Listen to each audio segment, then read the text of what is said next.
Biz seninle çok yol gedəcəkdik, sevəcəkdik bir-birimizi ölənə qədər, hələ nə qədər maniyələr aşacaqdıq, açacaqdıq dərin yol gələcəyimizə.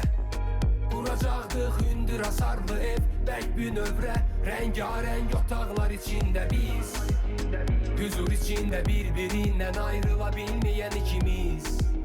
Şam işığında rəqsimiz, divarları bəzəyən fotolarda xoşbəxt əksimiz.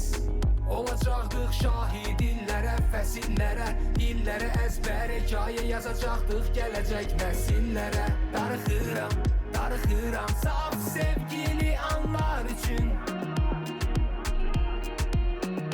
Darıxıram, darıxıram xoşbəxt zamanlar üçün. Qırdın qanadımı, çırpdın məni yerə top kimi, yenidən qalxdım göylərə. Öyrətdin məni önəmsəmiyim heç kimi, bağlanmayım dünyəvi şeylərə. Düşünmə ki sən yoxsan hər şey bitib, daşa dəydi deyə sevgiyə inamım itib. Həyat çəkdi sınağına vermədi aman, yalan dolu həyat mənim üçün atamam. Gedənə yaz saxlamazlar deyirlər, dalınca ağlamazlar deyirlər. Gömdüm səni qəlbimdə dərinə, göz yaşlarımla gül əkdim yelinə. Darıxıram, darıxıram saf sevgili anlar üçün.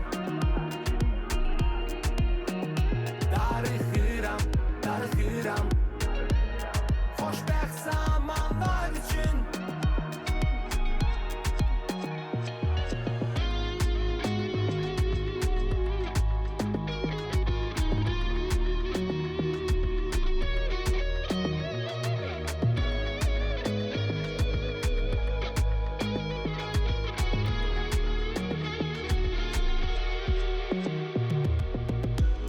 Darıxıram, darıxıram saf sevgili anlar üçün.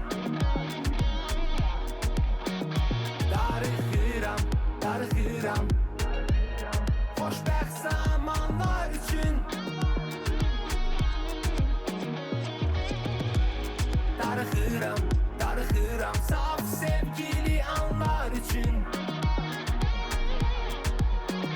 Darıxıram, darıxıram xoşbəxt